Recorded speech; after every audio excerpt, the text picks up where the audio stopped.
Hello seventh class. देखो हम हमारा 10वां पार्ट पढ़ रहे थे, जीवों में शोषण किस प्रकार होता है ना। इसके बारे में हम पढ़ रहे थे। अब हम इसमें आगे पढ़ेंगे कि हम श्वास कैसे लेते हैं। देखो हम श्वास कैसे लेते हैं इसके बारे में हम जानेंगे।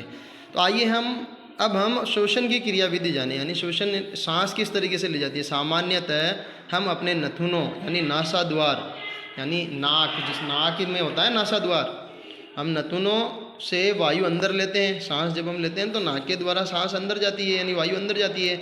जब हम वायु को अंतः शोषण द्वारा अंदर लेते हैं तो यह हमारे नथुनों से नासा गुहा में चली जाती है। अंतः शोषण, उच्च वसन दोनों चीज़ें पढ़ी थी। शोषण में दो चीज़ें होती है, ऑक्सीजन समृद्ध वायु को शरीर के अंदर लेना अंतः शोषण कहलाता था। तो होता क्या है कि यह हमारे शरीर से, हमारे नथुनों से नासा गुहा में चली जाती है। चलो नासा गुहा में चली गई। अब नासा गुहा से वायु श्वास नली से होकर हमारे फेफड़ों, जिसको हम फुफ्फुस भी बोलते हैं, फेफड़ों में जाती है। और फेफड़े जो होते हैं ना, वक्ष गुहा में स्थित होते हैं। देखो ये मानव शोषण तंत्र, देखो पूरा का पूरा ये पूरा मानव शोषण तंत्र है। इसमें ये देखो शुरुआत में ये नासा गुहा है हमारी, ये मुख गुहा है ना। मुख गुहा और नासा गुहा आगे जा कर के एक नली से जुड़े होते हैं, जिसको हम क्या बोलते हैं, ग्रसनी बोलते हैं, है ना। फिर ये ग्रसनी आगे जा कर के दो भागों में विभाजित हो जाती है। एक तरफ तो ये श्वास नली बन जाती है और एक तरफ ये ग्रसनी सीधे आमाशय से जाके जुड़ जाती है। फिर उसके बाद में देखो श्वास नली हो गई। अब ये श्वास नली जो है जाकर के कहाँ जुड़ रही है, फुफ्फुस में जुड़ रही है। और फुफ्फुस जो है वक्ष गुहा में, ये पसलियाँ हैं ना, पसलियों के आवरण का में हमारी पसलियों का जो आवरण है यही वक्ष गुहा कहलाता है, जो मेरुदंड से जुड़ा हुआ रहता है ना। इसके अंदर में हमारे फेफड़े सुरक्षित रहते हैं। ये हमारे फेफड़े दोनों साइड के अंदर में, इसका ये कार्ड चित्र बता रखा है। फेफड़े इस तरीके से होते हैं, है ना। और ये पसलियाँ दिखा रखी है। अब ये नीचे की तरफ जो आकृति बन रखी है ना, इसको डायाफ्राम या बोला जाता है। हिंदी में इसको मध्यपट बोलते हैं। इसकी महत्वपूर्ण भूमिका होती है अंतःवसन और उच्च शोषण के समय में। इसकी गति किस तरीके से होती है देखो, पहले चित्र से समझ लो, फिर हम पढ़ के देखेंगे इसको। देखो जब हम अंतः शोषण करते हैं, अंतः शोषण के समय क्या होगा कि वायु अंदर लेंगे, है ना। वायु अंदर जाएगी तो क्या होगा कि ये पसलियाँ जो है ना हमारी, एक तो ऊपर की ओर और बाहर की ओर, एक तो ऊपर की ओर, है ना। एक तो जैसे ये पसलियाँ ना ऊपर नीचे होती है, तो एक तो ये ऊपर की ओर गति करेगी और बाहर की ओर गति करेगी, जबकि डायफ्राम जो होगा हमारा नीचे की ओर गति करेगा। ऐसा करने से क्या होगा कि यहाँ पर एक स्थान खाली हो जाएगा। इस खाली स्थान में जो वायु अंदर ले रहे हैं ना हम अंतः शोषण के समय, वो भर जाती है। इसकी वजह से हमारे फेफड़े फूल जाते हैं। जैसे गुब्बारा फुलाते हैं ना, जब गुब्बारे के अंदर में जोर से वायु डालते हैं तो गुब्बारा क्या हो जाता है, पूरा का पूरा फूल जाता है। तो ऐसे ही हमारे फेफड़े फूल जाते हैं। किस समय, अंतः शोषण के समय में। फिर जब हम उच्च वसन करते हैं तो क्या होता है कि डायफ्राम जो है, पहले अंतः शोषण के समय में क्या हुआ था, वो नीचे की तरफ आया था। अब डायफ्राम अपनी पूर्व स्थिति में चल जाएगा, यानी ऊपर की ओर गति करेगा, है ना। और पसलियाँ जो होगी ना, नीचे की ओर और अंदर की ओर, जैसे अंदर की ओर भी जाएगी और नीचे की ओर भी आएगी, इस तरह गति करेगी। तो इससे क्या होगा कि वहाँ जो वायु भरी हुई है उसको वो प्रेशराइज करेगी, यानी दबाव डालेगी उनके ऊपर। उसकी वजह से फिर जब हम उच्च वसन में सांस छोड़ते हैं तो वायु बाहर निकाल दी जाती है। ये मानव में शोषण क्रिया होती है। तो अभी हमने ये देखा था कि फेफड़े वक्ष गुहा में स्थित होते हैं। अब वक्ष गुहा पार्श्व में, पार्श्व बोलते हैं पीछे को, पीछे पार्श्व में पसलियों से घिरी रहती है एक बड़ी पेशीय परत, जो डायफ्राम जो यानी मध्यपट कहलाती है, वक्ष गुहा को आधार प्रदान करती है। यानी ये जो पूरा का पूरा वक्ष है ना हमारा, इसी डायफ्राम के आधार पर टिका होता है। हालांकि ये अस्थि तो नहीं होती, पेशियों की बनी होती है। शोषण में डायफ्राम और पसलियों से बने पिंजर की गति सम्मिलित होती है। यानी पसलियों के का पिंजर, ये पिंजरा जिसको हमने बोला था पसली पिंजर, जिसमें 12 जोड़ी पसलियाँ होती है ना, ये दोनों की गति सम्मिलित होती है। अब देखो क्या होता है, अंतः शोषण के समय, चित्र से समझा था ना हमने, बस वही बात लिख रखी है। अंतः शोषण के समय पसलियाँ ऊपर और बाहर की ओर गति करती है और डायफ्राम नीचे की ओर गति करता है। यह गति हमारी वक्ष गुहा के आयतन को बढ़ा देती है और वायु फेफड़ों में आ जाती है। जैसे गुब्बारे में हवा भरती है उस तरीके से वायु फेफड़े में आ जाती है और हमारे फेफड़े फूले हुए महसूस होते हैं। उच्च वसन के समय पसलियाँ नीचे की ओर अंदर की ओर आ जाती है, जबकि डायफ्राम ऊपर की ओर अपनी पूर्व स्थिति में आ जाता है। इससे वक्ष गुहा का आयतन कम हो जाता है, इस कारण वायु फेफड़े से बाहर निकाल दी जाती है। तो मानव में शोषण क्रियाविधि यही है एक तरह से। अब इसको हम अपने शरीर में हम इन गतियों को आसानी से महसूस कर सकते हैं। गहरी सांस लो गहरी सांस लो, अपनी हथेली को पेट पर रखो और उधर की गति को महसूस करो, तो अपने आप पता चलेगा हमें हम जब अंतः श्वसन, कब हम अंतः श्वसन कर रहे हैं, कब उच्च श्वसन हो रहा है और किस समय पसलियाँ ऊपर की ओर गति कर रही है, किस समय पसलियाँ नीचे की ओर गति कर रही है। तो ये जान लेने के बाद कि श्वसन के दौरान वक्ष गुहा के माप में परिवर्तन होते हैं। आमाप, आमाप मतलब माप में, वक्ष गुहा कभी फूल जाता है, कभी सिकुड़ जाता है। तो बच्चे जो है सीना फुलाने की स्पर्धा में व्यस्त हो गए। प्रत्येक ये दावा कर रहा था कि वह सीने को सबसे अधिक फुला सकता है, क्यों न आप भी इस क्रियाकलाप को कक्षा में सहपाठियों के साथ करें। तो देखो बच्चों, एक बार में हम जो है ना अधिकतम हम आधा लीटर वायु हमारे फेफड़ों में स्टोर कर सकते हैं। रोक कर मतलब सांस रोकते हैं ना जो, तो वो उसका मान लगभग ये आता है। स्वस्थ फेफड़े की बात हो रही है। ये एक ये चीज़ देखो यहाँ पे, कभी कभी हमको छींक आती है ना, तो वो छींक आती क्यों है? तो देखो हमारे आसपास की वायु में अनेक प्रकार के अवांछित कण जैसे धूम्र, धूल, परागकण आदि होते हैं ना, धूल के कण, धुएं के कण आदि होते हैं। जब हम अंतः शोषण करते हैं यानी वायु को अंदर लेते हैं तो ये कण हमारी नासा गुहा में उपस्थित रोमों में फंस जाते हैं। छोटे छोटे से नासा गुहा में बाल होते हैं जिनको हम रोम बोलते हैं। यद्यपि कभी कभी ऐसे कण नासा गुहा के पार भी चले जाते हैं, तब ये गुहा की कोमल परत को उत्तेजित करते हैं। अंदर की जो कोमल परत होती है उसको उत्तेजित कर देते हैं, जिसके परिणाम स्वरूप हमें छींक आती है। छींकने से अवांछित कण वायु के साथ बाहर निकल जाते हैं। इस प्रकार केवल स्वच्छ वायु ही हमारे शरीर में प्रवेश कर पाती है। इसका मतलब क्या हुआ कि हमारे नासा के अंदर में जो सूक्ष्म रोम होते हैं ना, ये एक तरह से फिल्टर का काम करते हैं। जैसे पानी को छानते हैं ना अपन, पानी चालनी से छान करके पीते हैं जिससे कि अशुद्धियाँ वगैरह दूर हो जाए, ऐसे ही ये एक फिल्टर का काम करते हैं। जिससे क्या होती है कि अवांछित कणों को हमारे शरीर वायु के साथ में हमारे शरीर के अंदर नहीं जाने देते। कभी कभी गलती से कोई कण चले जाते हैं तो फिर वो कोमल परत उसको उत्तेजित हो जाती है और छींक के द्वारा इन अवांछित कणों को बाहर निकाल दिया जाता है। तो सावधानी हमें ये रखनी चाहिए कि जब भी हमें छींक आए तो हमें नाक ढक लेनी चाहिए।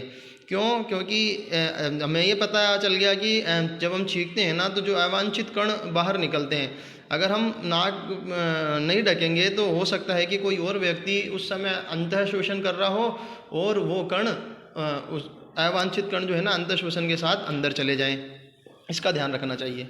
अब इसके आगे देखो, इसमें इसी शोषण की क्रियाविधि को दिखाने का एक प्रतिरूप बताया गया है ना। हम उच्च और एक है कि हम उच्च वसन में बाहर क्या निकालते हैं, ये दोनों चीज़ें हैं। तो प्लास्टिक के इसके लिए हम क्या करेंगे कि प्लास्टिक, इसको वैसे पर्सन के अंदर पर्सन भी दे रखा है मैंने, पर्सन में समझा दूंगा मैं तुम्हें। ये पूरा सेम टू सेम चीज़ है पूरी की पूरी, है ना। हम उच्च वसन में क्या बाहर निकालते हैं इसको देखो।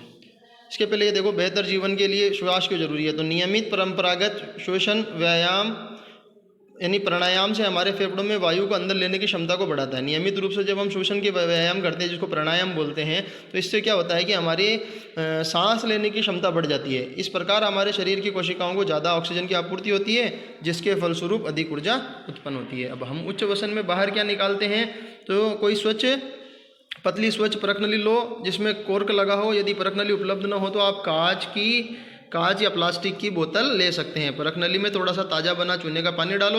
प्लास्टिक को एक स्ट्रो को परखनली में इस प्रकार डालो कि वह चूने के पानी में डूब जाए।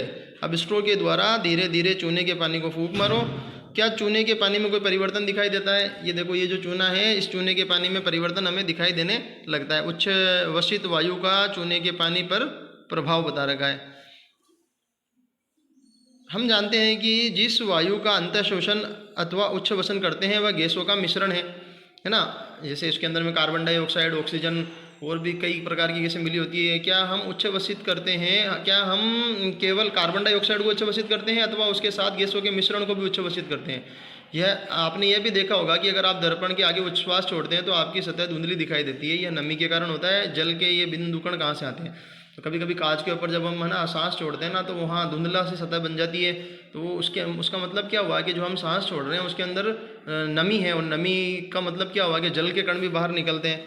तो इसी को ये दिखा रखा है। ये प्रश्न हम कर चुके हैं। अंतःशोषित और उच्छ्वसित वायु में ऑक्सीजन और कार्बन डाइऑक्साइड का प्रतिशत। जब अंतःशोषित वायु हम करते हैं तो उसमें 21% ऑक्सीजन होती है और 0.04% कार्बन डाइऑक्साइड होती है, जबकि उच्च वसित वायु में 16.4% ऑक्सीजन और 4.4% कार्बन डाइऑक्साइड होती है। इसके आगे हम अन्य जंतुओं में शोषण, ये तो कल पढ़ेंगे। इसके कुछ क्वेश्चन हैं वो देख लो। कुछ क्वेश्चंस मैंने देखो, पहला क्वेश्चन बनता है हमारा यहाँ पे कि हमारे शरीर में वक्ष गुहा को आधार प्रदान करने वाली प्रदान के बाद में नहीं दिख रहा है ना, वहाँ पे लिखा है करने वाली। करने वाली पेशीय परत कौन सी है? हमारे शरीर में वक्ष गुहा को आधार प्रदान करने वाली पेशीय परत कौन सी है? तो वो क्या है? डायाफ्राम, जिसको मध्यपट भी बोलते हैं। दूसरा प्रश्न है कि अंतः शोषण के समय पसलियाँ और डायफ्राम, यहाँ डाय लिखा है ना, डायफ्राम है ये पूरा, डायाफ्राम लिख लेना, डायाफ्राम। डायाफ्राम किस दिशा में गति करते हैं? तो पसलियाँ, क्या देखा था हमने? पसलियाँ ऊपर और बाहर की ओर, तथा डायाफ्राम नीचे की ओर गति करता है। दूसरा प्रश्न है कि कोई व्यक्ति अपने फेफड़ों में कितनी वायु भर सकता है?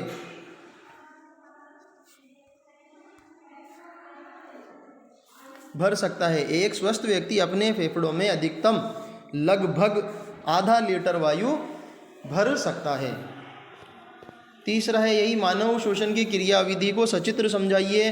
तो हमने क्या देखा कि हम अपने नथुनों यानी नासा द्वार के द्वार से वायु अंदर लेते हैं। जब हम वायु को अंतः शोषण द्वारा अंदर लेते हैं तो यह हमारे नथुनों से नासा गुहा में चली जाती है। सबसे पहले नाक में जाएगी, नासा गुहा से ये वायु श्वास नली से होकर हमारे फेफड़ों में जाती है, नासा गुहा में जाएगी, नासा गुहा से फिर श्वास नली से होते हुए कहाँ पहुँचेगी? फेफड़ों में। अब फेफड़े कहाँ स्थित हैं? वक्ष गुहा में। और वक्ष गुहा पार्श्व में यानी पीछे से पसलियों से घिरी रहती है। एक बड़ी पेशीय परत जो डायफ्राम कहलाती है वक्ष गुहा को आधार प्रदान करती है।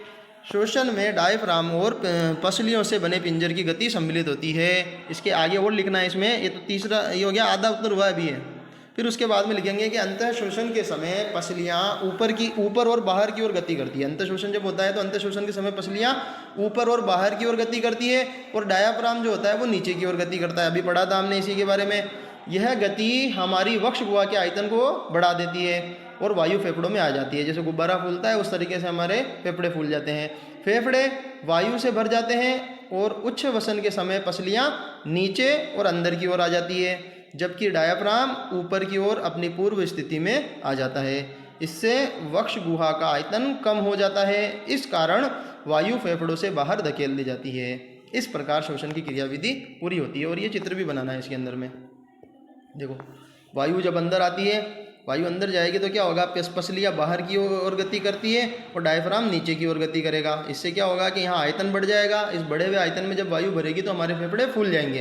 अब उच्च वसन के समय वायु बाहर की ओर धकेल दी जाती है, तो उस समय क्या हुआ कि डायफ्राम जो नीचे की तरफ आया था वो अपनी पूर्व स्थिति में आ जाएगा और पसलियाँ नीचे की ओर और अंदर की ओर गति करेगी। इससे आयतन कम होगा, इसकी वजह से वायु बाहर निकाल दी जाएगी। फिर अगला प्रश्न है कि क्रियाकलाप द्वारा शोषण की क्रियाविधि को समझाइए। ये देखो, इसमें हम क्या करेंगे कि गुब्बारे वाला प्रयोग करेंगे। गुब्बारे कांच की बोतल के अंदर, प्लास्टिक या कांच की बोतल और गुब्बारे का प्रयोग करेंगे। क्या करेंगे? क्या सबसे पहले तो इसको देखो,